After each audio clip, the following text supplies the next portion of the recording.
We are gathered in the name of the Father, and of the Son, and of the Holy Spirit. Amen. The grace of our Lord Jesus Christ, and the love of God, and the communion of the Holy Spirit be with you all. And with your spirit. Good evening. Good evening po, Among. We are moving on with our Novena Mass, and for this particular day, we are honoring once more our patron saint, Saint Jude Thaddeus, who made a stand and who chose Jesus, and this has led to his martyrdom, to his death. Are we also decided to be on the side of Jesus, even this would cause us division, even among our families or even among our friends? Sisters and brothers, we now acknowledge our sins and so prepare ourselves to celebrate the sacred mysteries.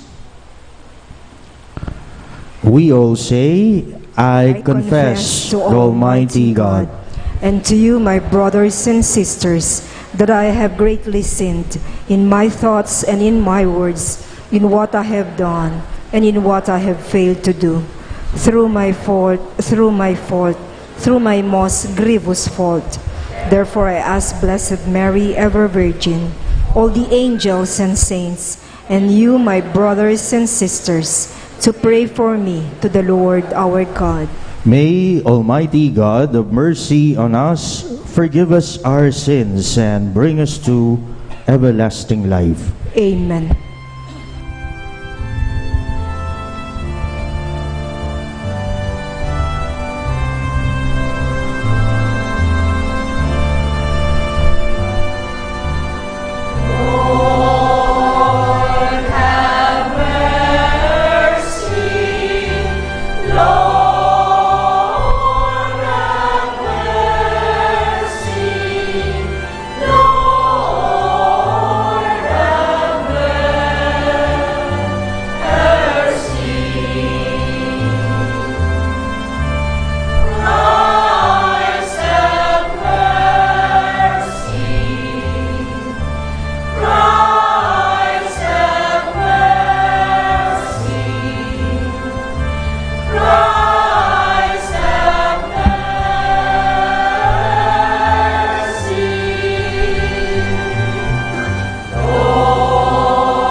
Gloria in excelsis Deo.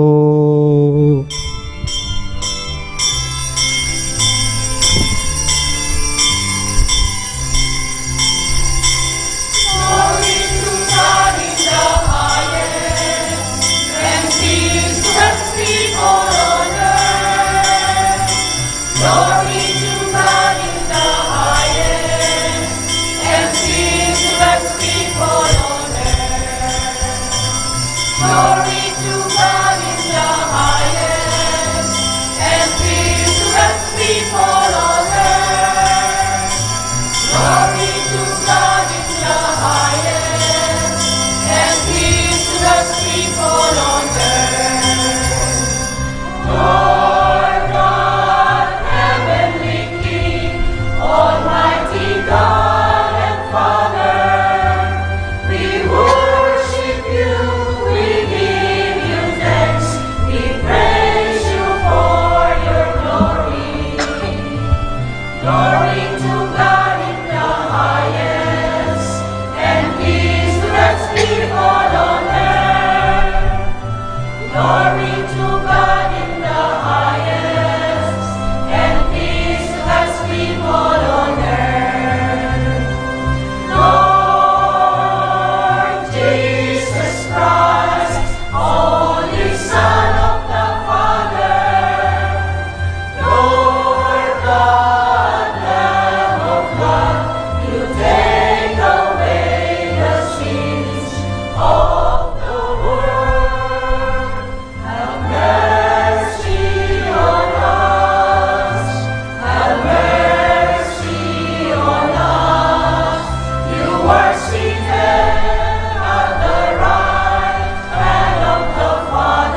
Glory to God in the highest, and peace to God's people on earth.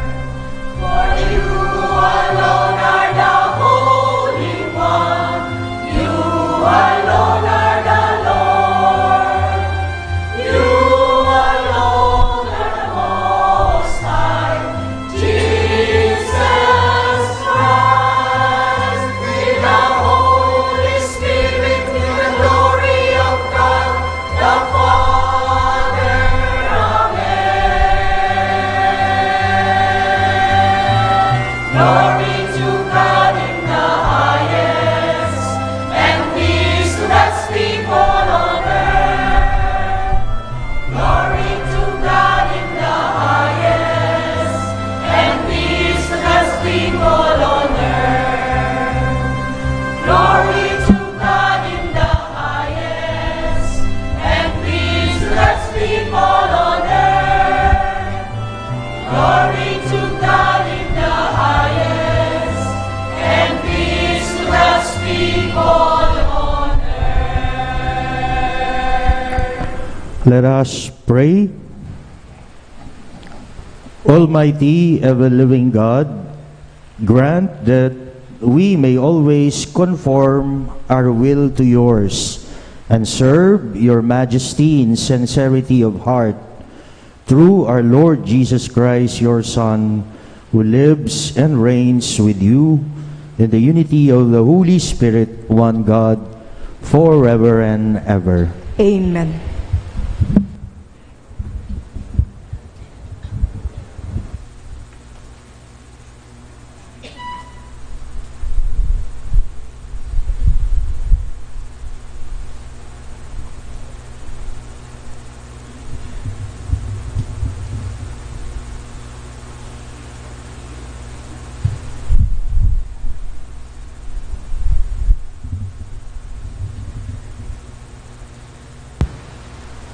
A reading from the letter of St. Paul to the Romans. Brothers and sisters, I am speaking in human terms because of the weakness of your nature. For just as you presented the parts of your bodies as slaves to impurity and to lawlessness, for lawlessness, so now present them as slaves to righteousness, for sanctification. For when you were slaves of sin, you were free from righteousness. But what profit did you get then from the things of which you are now ashamed? For the end of those things is death. But now that you have been freed from sin and have become slaves of God, the benefit that you have leads to sanctification, and its end is eternal life. For the wages of sin is death, but the gift of God is eternal life in Christ Jesus our Lord. The word of the Lord. Thanks be to God. We join the choir in singing the responsorial psalm. Blessed are they who hope in the Lord.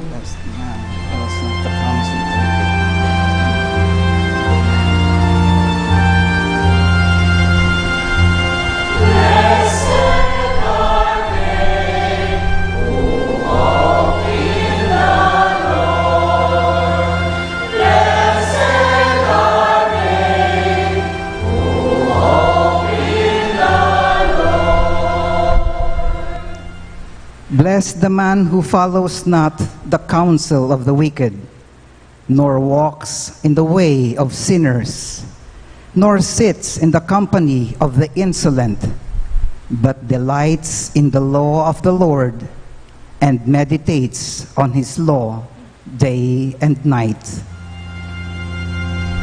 Blessed are they who hope in the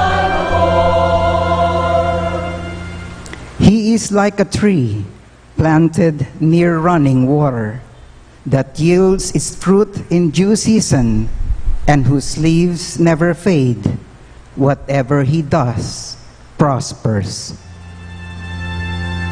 Blessed are they who hope in the Lord. Not so the wicked, not so. They are like chaff which the wind drives away. For the Lord watches over the way of the just, but the way of the wicked vanishes.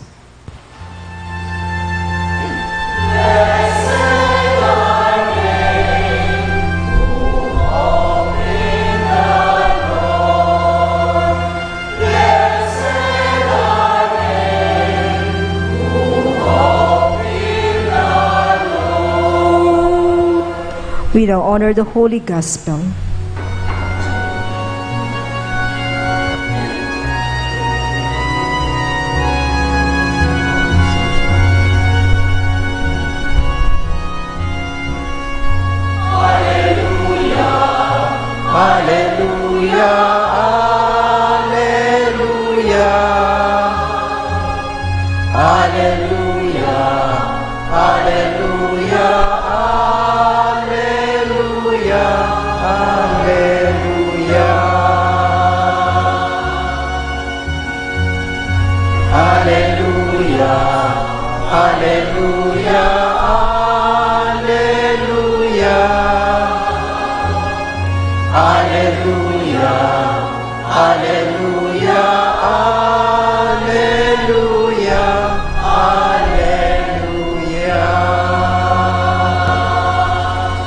Altogether, I consider all things so much rubbish, that I may gain Christ and be found in him.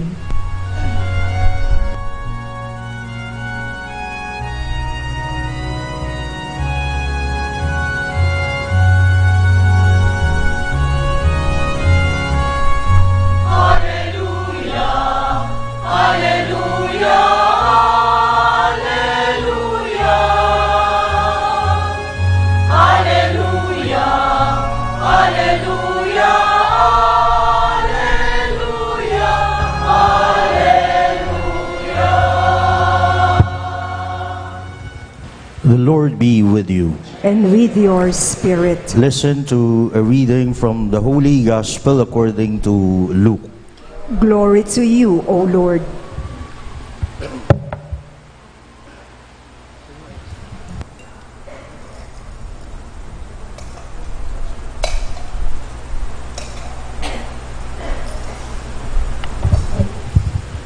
Jesus said to his disciples, I have come to set the earth on fire, and how I wish it were already blazing.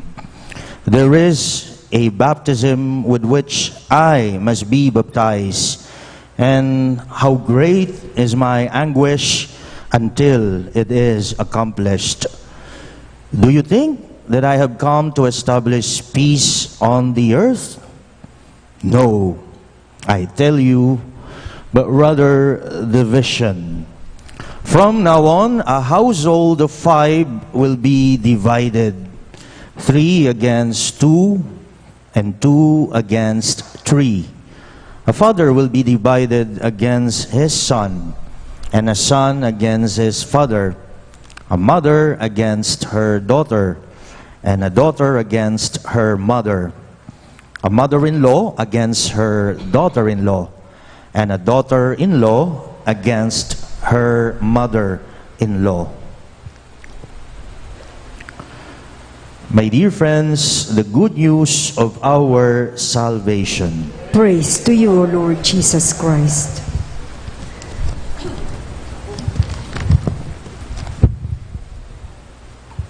Yesterday, my friend Father Ramil, who is at times also my enemy, sent me in my messenger pictures of Claudine, no? Marjorie, and Gretchen. And a question followed after, kanino ka kampi? Sabi niya. And just to be able to buy his teasing, I said, Gretch, for the win.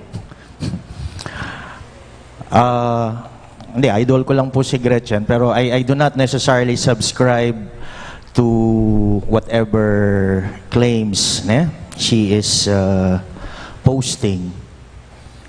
You know,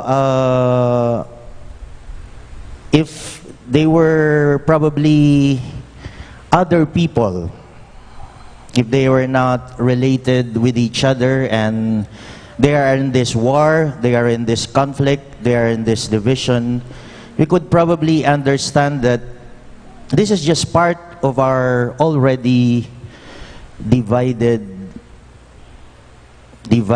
society, no? Divided country.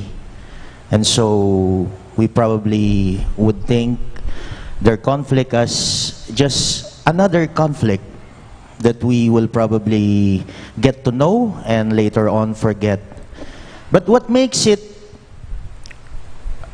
more perhaps calling most of our attention, I don't know if you are ever aware of what's going on, magkakapatid po sila, no?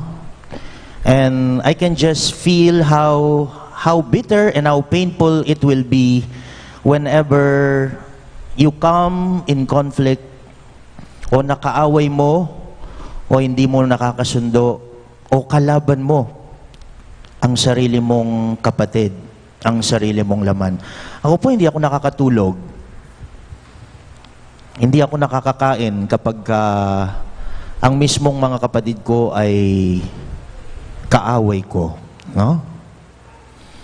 So we know, for those of us who have become, in a way, not in good terms with our own sisters or with our own brothers, just how painful it will be whenever we find ourselves divided.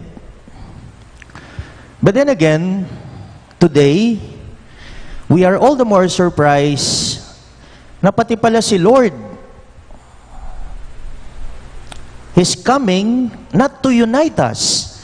When most of us would probably push, just like President Duterte, encouraging the sisters in the wake of their own father to reconcile and to set aside their differences. When most of us would think that Jesus is a man of peace and He came to unite us and to reconcile us, we have all been given that idea. Alam po natin na si Kristo ang magiging dahilan kung tayo ay magkakasundo. Kung tayo ay magiging isa na lamang at maaaring kalimutan natin ang mga issues natin sa isa't isa. But today, we are surprised. Lord, ikaw din? Guguluhin mo kami?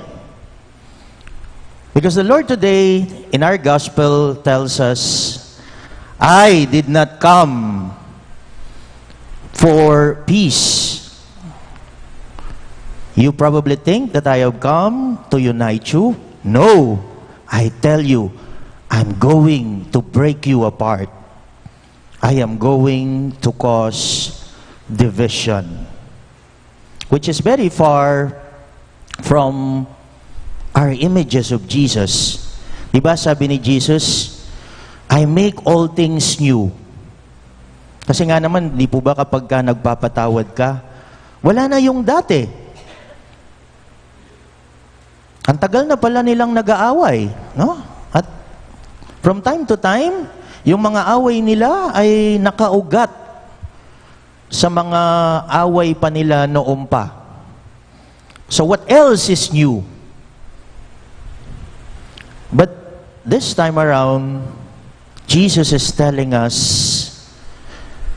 a house will be divided 3 against 2 and 2 against 3? Well, probably because at times, kahit din po kaming mga pare, nag-aaway. No? Sabi ko nga, si Father Ramil, mas matagal pa po yung hindi namin pag-uusap kesa yung magkaibigan kami. No? But lucky for us, we find time to really come into terms with our anger. And sooner or later, it is our own prayer that these sisters will finally realize that they came from one and the same mother and one and the same father. And therefore, when they hurt each other, they are actually hurting themselves as well. But is this the kind of division that Jesus is trying to talk about today in our gospel? He is not afraid to create conflict among families. Kanina po, nagdasal yung mga nagsaserve dito, no? Trying to probably show that there is unity among them. But as we enter the church, bumulaga sa atin ang sinasabi ng Panginoon na magkakaroon ng pagkawatak-watak, pagkakahiwa-hiwalay. Ano ba ang klaseng paghiwa-hiwalay na sinasabi ng Panginoon? Siguro gawin natin pong simple, no? Our topic for today tells us that the youth are supposed to be the light of the world. Sila ang magbibigay ng liwanag. Paano nga kaya kung sa bahay, linggo, araw ng linggo, yung mismong magulang, yung daddy at mommy, ayaw nilang magsimba? Nobody among the members of the family would even want to give time to God on a Sunday. And they would rather, apart from sleeping, go somewhere else instead of going to the Mass. And here is this child. Would he just simply keep quiet and just let it be dahil ayaw niyang o ayaw ng mga magulang o mga kapatid na magsimba? Of course not. Given the fact that the sisters have never been quiet, no? Yung latest na nakita ko po, nakapost yung mga litrato, no? So they are not going to keep quiet in as much as in our choice of Christ, there cannot be in between. Hindi tayo pwedeng pumagitna. And we will not have a stand and we will not have a choice. Well, the child who is supposed to be a light of the world will have to speak and gently remind the members of the family who do not want to worship God at the Mass that, Mom, Dad, this is the perfect time for us as a family to thank the Lord for all the graces that had been given to us the entire week. And this is the opportune time to be grateful that we are, after all, a family. And would we forgo this opportunity when the Lord expects us to be there? Hindi yung tipong lalo kayong magiging divided kasi lalabanan mo yung ate mo o sasabunutan mo yung tita mo. But then again, it is always trying to speak with a tone of respect and a tone of humility.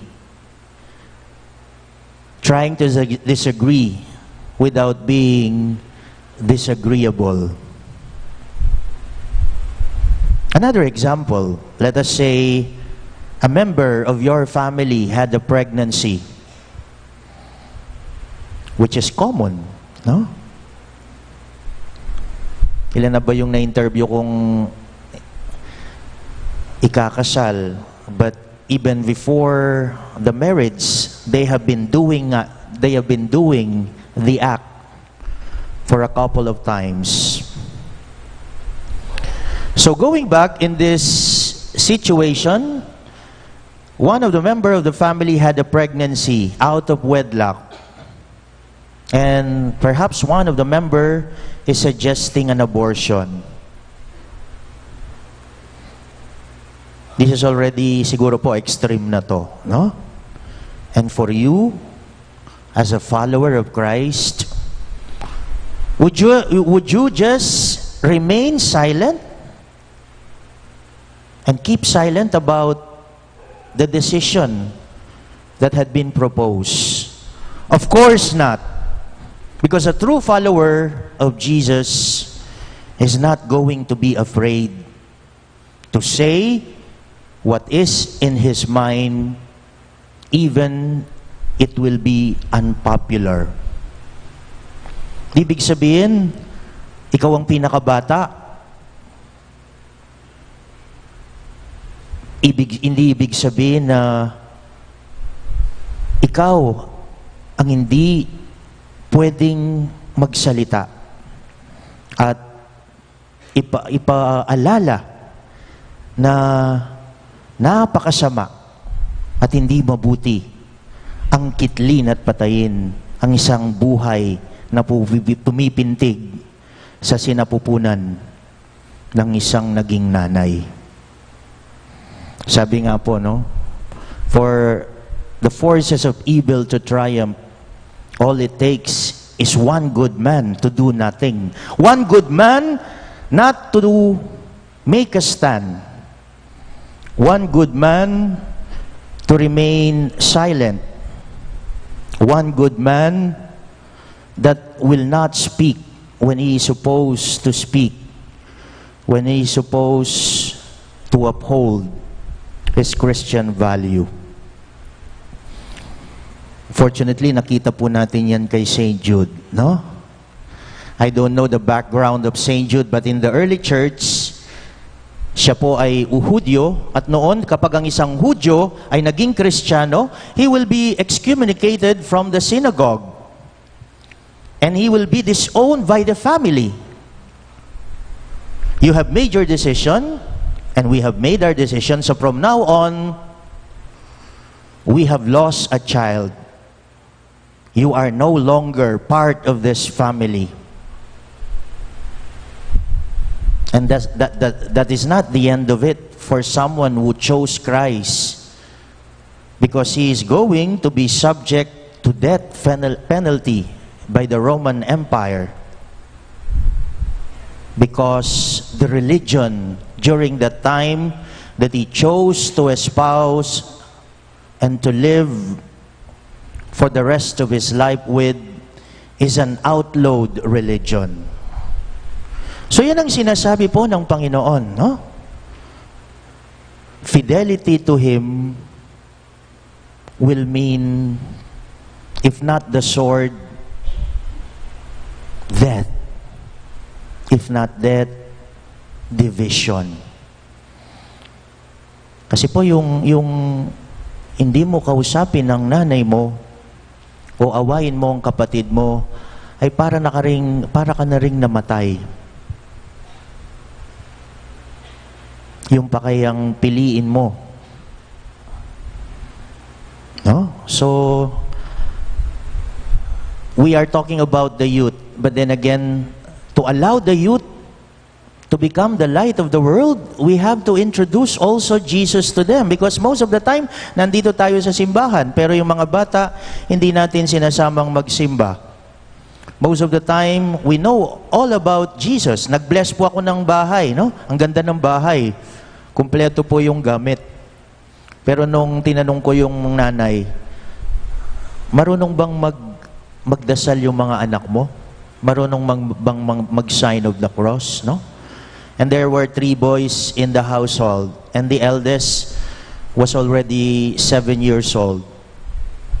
And it's so sad that the mother herself, after completing all the appliances and perhaps all the needs in the household, have not done one particular important aspect of her being a mother.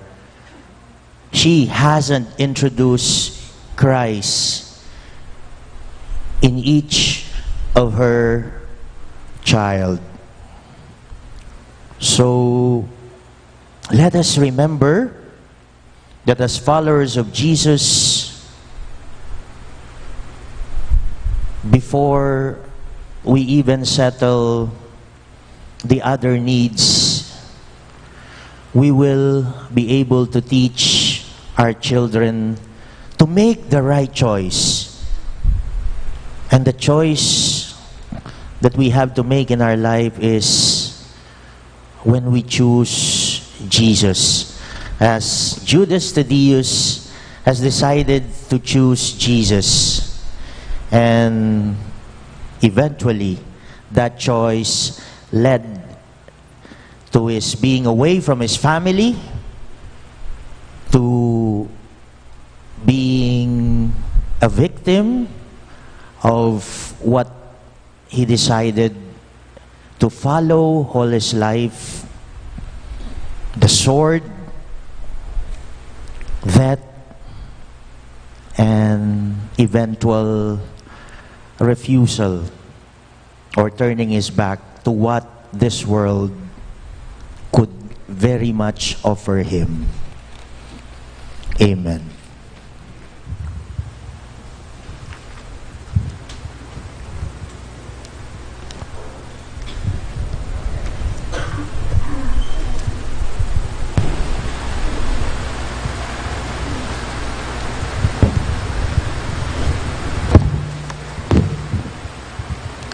Realizing the need to recognize God's presence and love, we come together and raise our voices as we pray.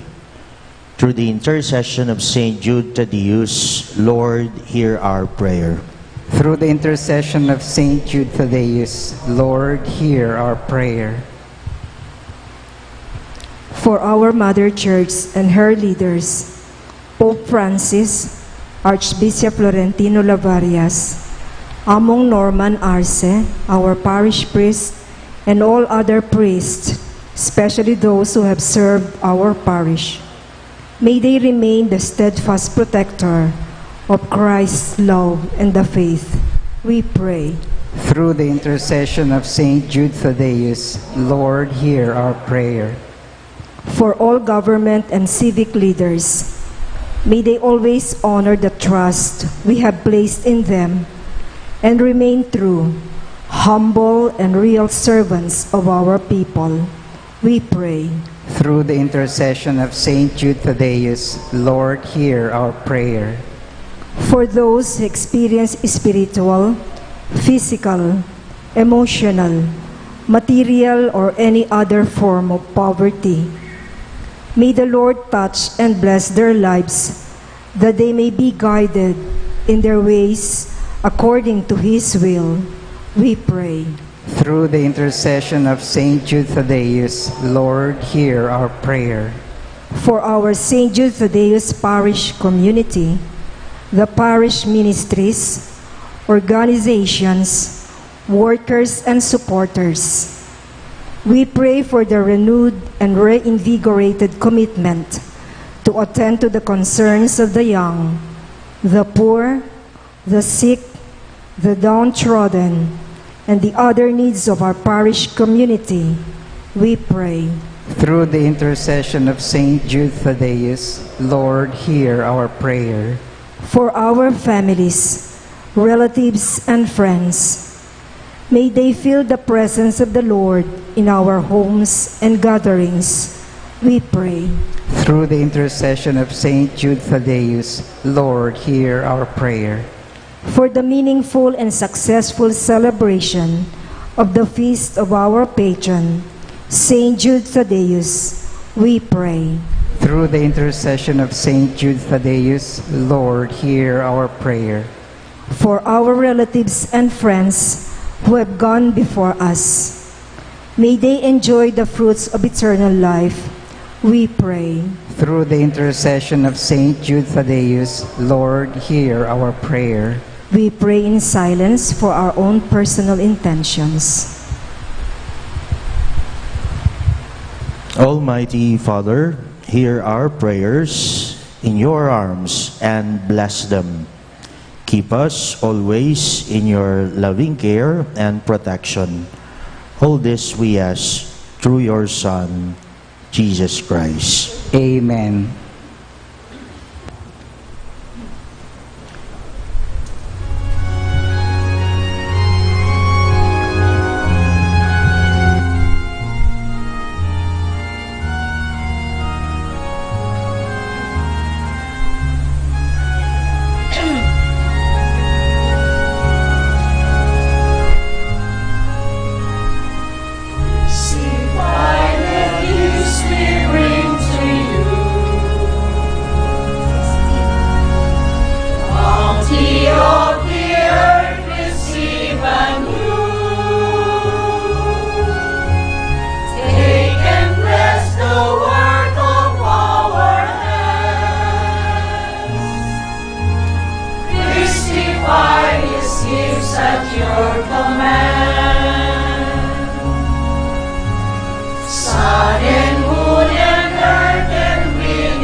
Take and bless the world.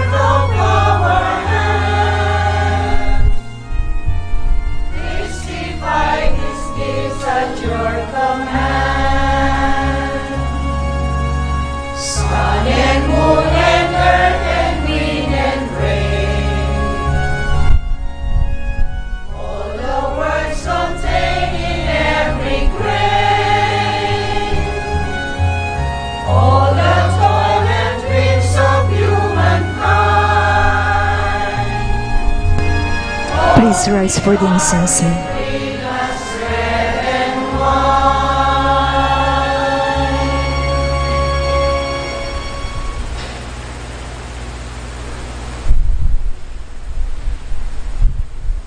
Pray, brethren, that my sacrifice and yours may be acceptable to God, the Almighty Father. May the Lord accept the sacrifice at your hands for the praise and glory of his name, for our good and the good of all his holy church. Grant us, Lord, we pray, a sincere respect for your gifts, that through the purifying action of your grace, we may be cleansed by the very mysteries we serve. Through Christ our Lord. Amen. The Lord be with you. And with your spirit, Lift up your hearts. we'll lift them up to the Lord. Let us give thanks to the Lord our God. It is right and just. It is truly right and just, our duty and our salvation, always and everywhere to give you thanks. Lord, Holy Father, Almighty and Eternal God, for just as through your beloved Son you created the human race, so also through him, with great goodness, you form it anew. And so it is right that all your creatures serve you, all the redeemed praise you, and all your saints with one heart bless you. Therefore, we too extol you with all the angels, as in joyful celebration we acclaim.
You are indeed holy, O Lord, the fount of all holiness. Make holy, therefore, these gifts, we pray, by sending down your Spirit upon them like the dewfall, so that they may become for us the body and blood of our Lord Jesus Christ. At the time he was betrayed and entered willingly into his passion, he took bread and, giving thanks, broke it and gave it to his disciples, saying, "Take this, all of you, and eat of it, for this is my body, which will be given up for you."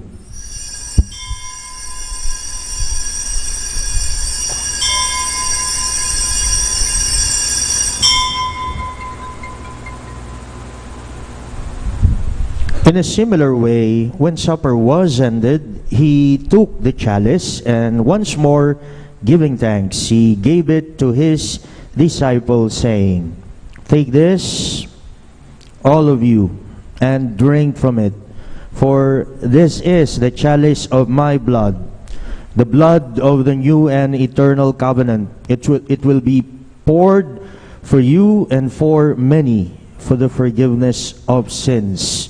Do this in memory of me."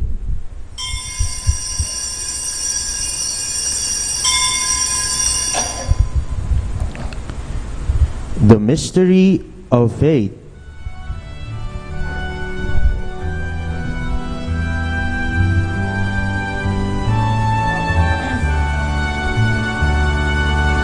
Christ has died, Christ is risen, Christ will come again. Christ has died, Christ is risen, Christ will come again. Therefore, as we celebrate the memorial of his death and resurrection, we offer you, Lord, the bread of life and the chalice of salvation, giving thanks that you have held us worthy to be in your presence and minister to you. Humbly we pray that, partaking of the body and blood of Christ, we may be gathered into one by the Holy Spirit.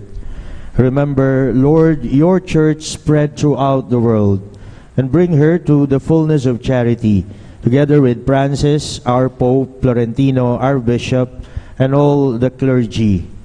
Remember also our brothers and sisters who have fallen asleep in the hope of the resurrection, and all who have died in your mercy. Welcome them into the light of your face. Have mercy on us all, we pray, that with the Blessed Virgin Mary, Mother of God, Saint Joseph, her spouse, with the blessed apostles, Saint Jude Thaddeus, our patron saint, who had pleased you throughout the ages, we may merit to be co-heirs to eternal life, and may praise and glorify you through your Son, Jesus Christ. Through him, with him, and in him, in the unity of the Holy Spirit, all glory and honor is yours, Almighty Father, forever and ever.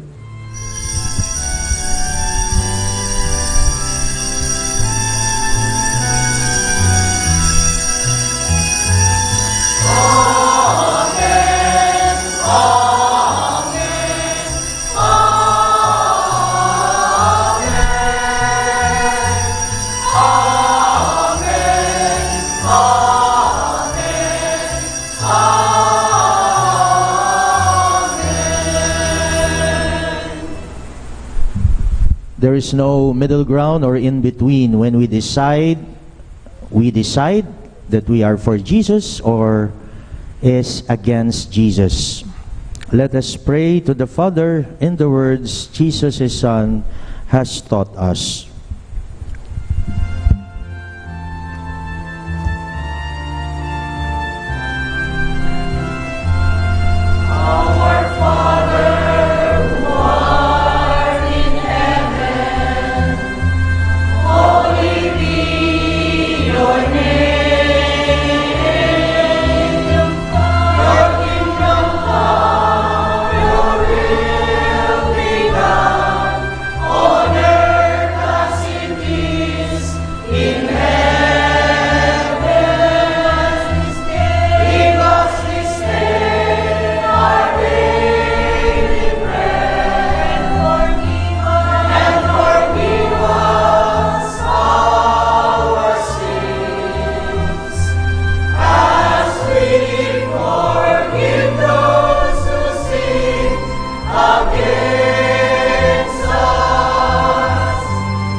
Deliver us, Lord, we pray, from every evil, and graciously grant peace in our days, that by the help of your mercy we may be always free from sin and safe from all distress, as we await the blessed hope and the coming of our Savior Jesus Christ. For the kingdom, the power, and the glory are yours, now and forever. Lord Jesus Christ, who said to your apostles, "Peace I leave you, my peace I give you," look not on our sins, but on the faith of your church. Graciously grant her peace and unity in accordance with your will, who live and reign forever and ever. Amen. The peace of the Lord be with you always. And with your spirit. Let us offer each other the sign of peace. Peace be with you.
Behold, the Lamb of God, who takes away the sins of the world.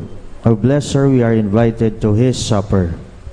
Lord, I am not worthy that you should enter under my roof, but only say the word, and my soul shall be healed. May the body and blood of Christ keep us safe for eternal life. Amen.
Let us pray.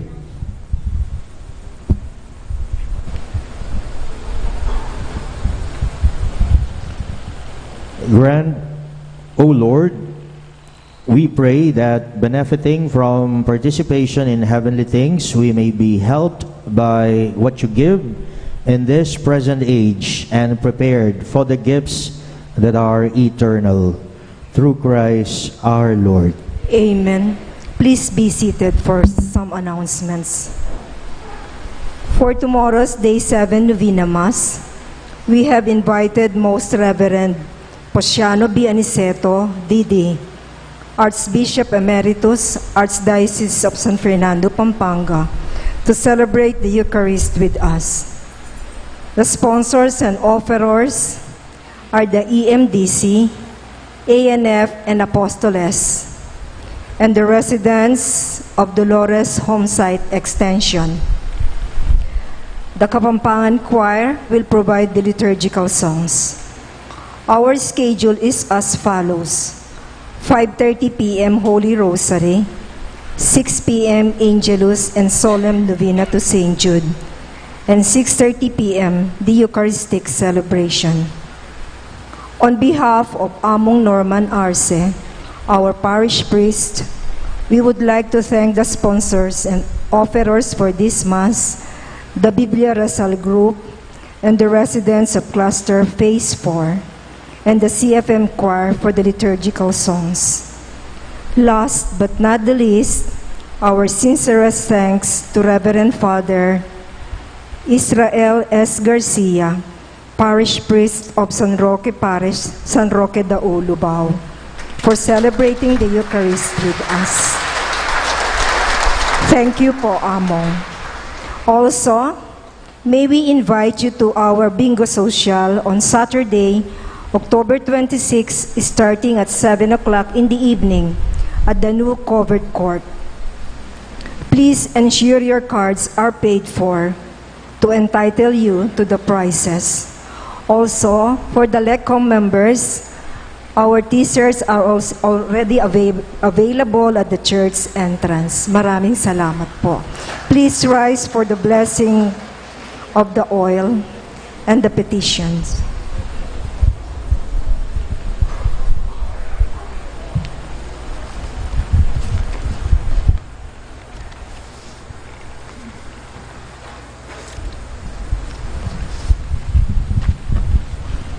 Prayer of blessing over the petition bowl and oil of Saint Jude Thaddeus. Almighty and ever-living God, through the intercession of Saint Jude Thaddeus, we implore you to listen to the prayer of our community. Hear us who have prayed intensely and with full devotion to the needs of our community.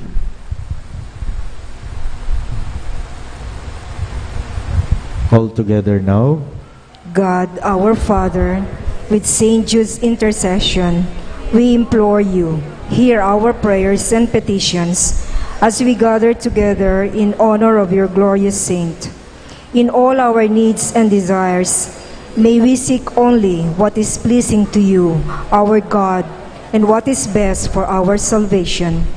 These, our petitions, we submit to you with the help of our patron Saint Jude Thaddeus. Grant them if they be for the good of our souls. We are resigned to your holy will on all things, knowing that you will leave no sincere prayer unanswered in some way, though it may be in a way unexpected by us.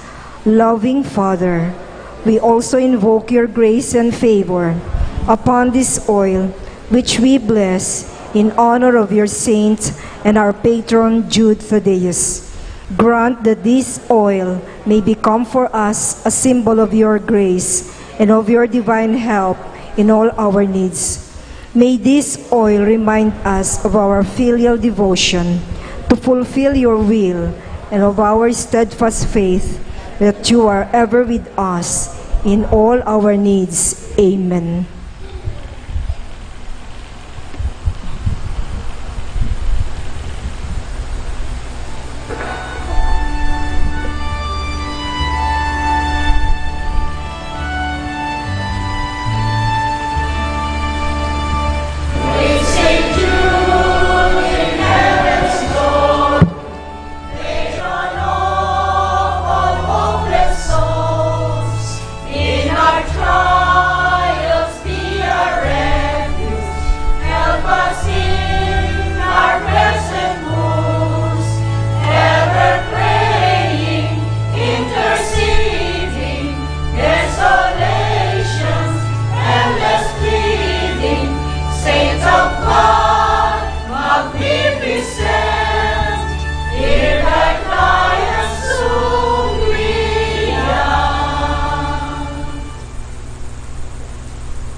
The Lord be with you. And with your spirit. May Almighty God bless all of you, the Father, and the Son, and the Holy Spirit. Amen. Go now in peace. Our Mass is ended.